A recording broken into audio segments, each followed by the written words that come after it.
નમસ્કાર વિદ્યાર્થી મિત્રો, સ્વાગત છે તમારું ફરીથી એકવાર આપણી યુટ્યુબ ચેનલ સ્ટડી વિથ જનમ શર્મા. તો વિદ્યાર્થીઓ, હવે તમને ધોરણ 10 ચેપ્ટર નંબર 13 આંકડાશાસ્ત્ર આવડી ગયું હશે. એનું મધ્યક શોધતા તમને આવડી ગયું હશે. આપણે ત્રણ રીતના દાખલાઓ જોઈ લીધા કે સીધી રીતે કઈ રીતે મધ્યક શોધાય, ધારેલા મધ્યકની રીત પણ જોઈ અને સાથે સાથે આપણે પદ વિચલનની રીત પણ જોઈ લીધી છે. તો વિદ્યાર્થીઓ, આજે આપણે સ્વાધ્યાય 13.1 એનો દાખલા નંબર 2 અને દાખલા નંબર 5 જોઈશું.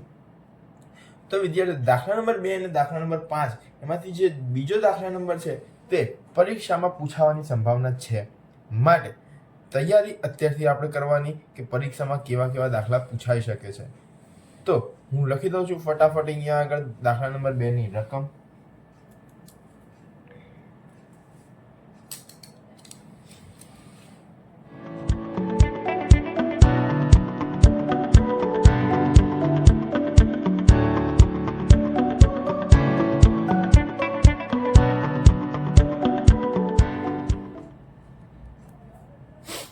તો વિદ્યાર્થીઓ, આ છે આપણા દાખલા નંબર 2 ની રકમ. વિદ્યાર્થીઓ, અહીંયા આપણને વર્ગ આપી દીધા છે 500 થી 520, 520 થી 540, એવી રીતે આપણને આપે 600 સુધી આપેલા છે. તો સાથે આવૃત્તિ પણ આપેલી છે. આને આપણે શોધવું તો કઈ રીતે શોધાય? તો મેં ઇન્ટ્રોડક્શનના વિડીયોમાં જ કીધું હતું કે જો આપણા વર્ગ 20 કે 20 થી મોટા હોય, 20 થી મોટા વર્ગ વાળો દાખલો એ આપણે કઈ રીતથી શોધવાનો મધ્યક? તો એ આપણે શોધવાનો પદ વિચલનની રીતથી. બીજી વસ્તુ, અહીંયા આપણને h મળી જશે, એટલે કે h આપણો કેટલો આવશે? 20 આવશે. તો 500 અને 520 ની વચ્ચેનો ગેપ કેટલો? 20, એટલે કે આપણો h 20. h શોધી શકાય તો આપણે કઈ રીતે વાપરવાની અહીંયા આગળ? તો આપણે વાપરવાની પદ વિચલનની રીત.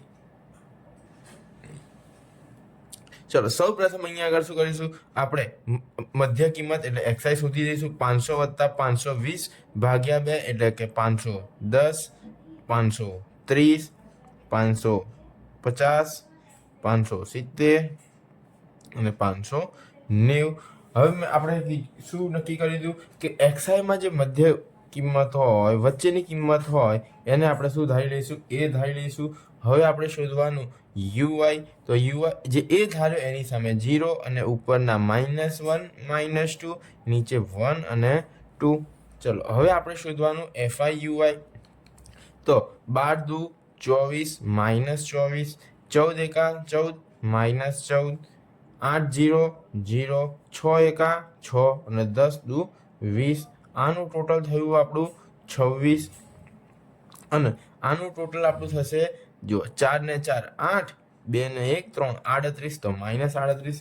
આપણે fi એટલે કે સિગ્મા fi શોધી લઈએ.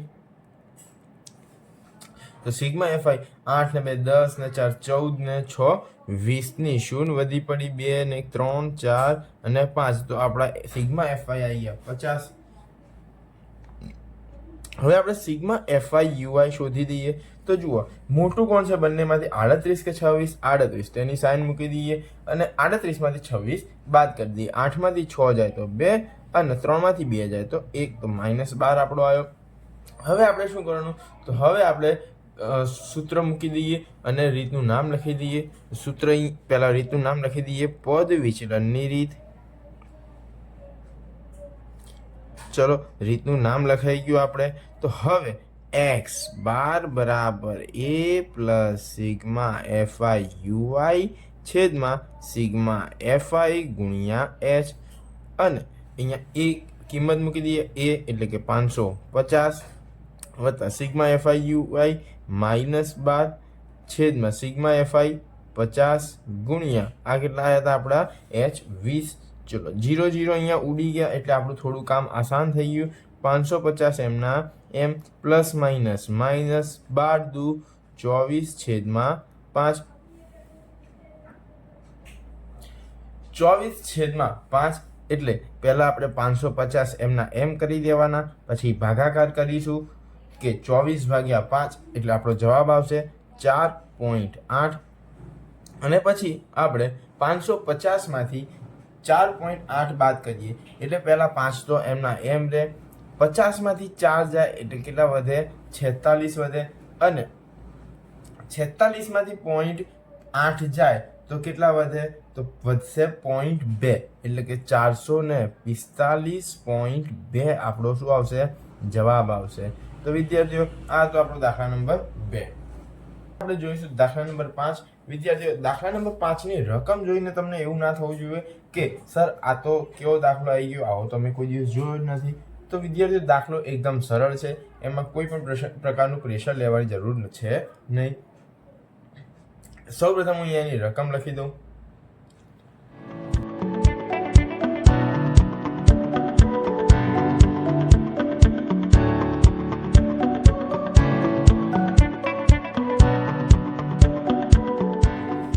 તો વિદ્યાર્થીઓ આ છે આપણી દાખલા નંબર 5 ની રકમ. સૌપ્રથમ આપણે શું કરીએ તો સિગ્મા એફઆઈ શોધી દઈએ. સિગ્મા એફઆઈ કઈ રીતે શોધાય? તો સિગ્મા એફઆઈ આપણે તો એફઆઈ નો સરવાળો કરી દેવાનો, બધી એફઆઈ નો સરવાળો કરી દેવાનો એટલે આપણને મળી જાય સિગ્મા એફઆઈ. તો સૌથી પહેલો આપણે એકમના અંકનો સરવાળો કરીએ તો 5 ને 5 10, 15 ને 5 20 ની શૂન્ય વધી પડી 2 ને 1 3 4 5 6 7 8 9 10 ની શૂન્ય વધી પડી 1 2 3 4. તો અહીંયા આપણી કુલ એટલે કે n કેટલો આવ્યો? આપણો 400 આવ્યો. હવે આપણે શું કરવાનું? તો હવે આપણે શોધવાનો xi એટલે કે મધ્ય કિંમત 50 અને 52. તો 50 ને 50 100 અને 2 102. 102 ભાગ્યા 2 કરો એટલે આપણો જવાબ શું આવશે? 51. હવે 50 ને 50 100, 100 ને 5 105 અને 3 108. 108 ભાગ્યા 2 કરો તો જવાબ શું આવશે? 54. એટલે જુઓ 51 પછી 52 53 છોડી 54 55 56 છોડીને 57 58 59 છોડીને 60 61 62. અહીંયા આગળ 62 છે તો 62 63 છોડી દો અને આવશે. તો અહીંયા આપણો આવી ગયો 63. હવે આપણે શું કરવાનું? તો હવે આપણે સૌ પ્રથમ આપણું કામ કરી દેવાનું કે એ ધારી લેવાનું. તો આ આપણો આવી ગયો એ. હવે એ મળી ગયો તો આપણે શું કરી દઈએ? યુઆઈ પણ લખી દઈએ. તો યુઆઈ આની સામે 0, ઉપર -1, એની ઉપર -2, નીચે 1 અને 2. 15 દુ 30 તો -30. આ આપણે શોધીએ છીએ એફઆઈ યુઆઈ. 110 એકા 110 તો -110. અહીંયા 0 એમનો એમ.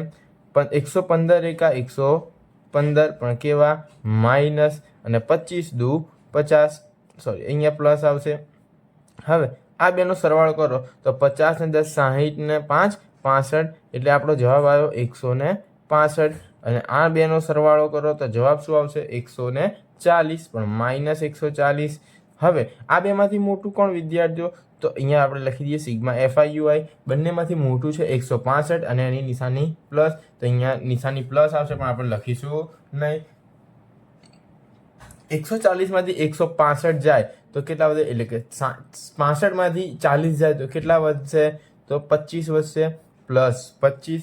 તો આ આપણો આવી ગયો સિગ્મા એફઆઈ યુઆઈ. કઈ રીતે? અહીંયા આપણે એચ લખવાનું રહી ગયો વિદ્યાર્થીઓ, અત્યારે બી લખી શકો છો તમે.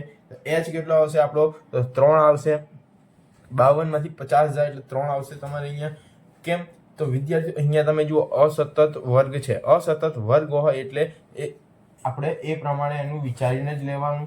તો વિદ્યાર્થીઓ જો તમને અસતત વર્ગ અને સતત વર્ગમાં ખબર ના પડતી હોય તો તમે કોમેન્ટ કરીને જણાવી શકો છો કે સર એક વખતે સતત અને અસતત એટલે શું, અને એને અસતત હોય તો સતતમાં કેવી રીતે ફેરવાય તે પણ શીખવાડી દો. તો આપણે એવો પણ એક દાખલો લઈ લઈશું.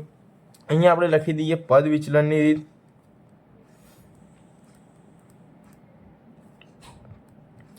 હવે રીતનું નામ લખ્યા પછી આપણે શું કરીશું? સૌપ્રથમ એનું સૂત્ર મૂકી દઈશું.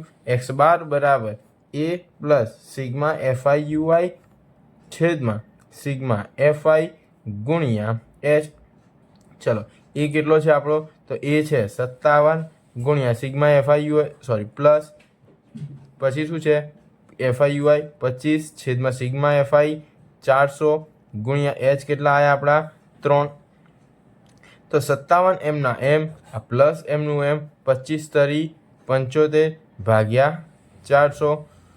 હવે 57 એમના એમ પ્લસ એમનું એમ, 25ના ઘડિયામાં 75 પણ આવશે અને 25ના ઘડિયામાં 400 પણ આવશે.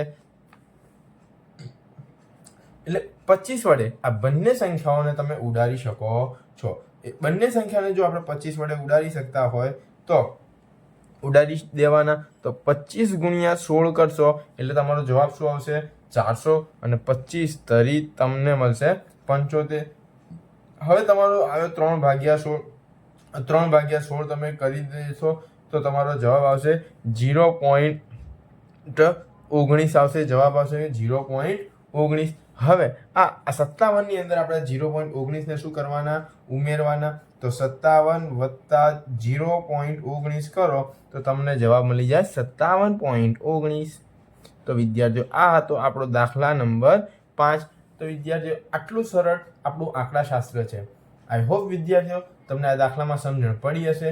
જો વિદ્યાર્થીઓ તમને આ દાખલામાં સમજણ પડી હોય તો વિડીયોને લાઈક કરો, તમારા અન્ય મિત્રો સાથે એને શેર કરો અને ચેનલને સબસ્ક્રાઇબ કરવાનું ભૂલશો નહીં.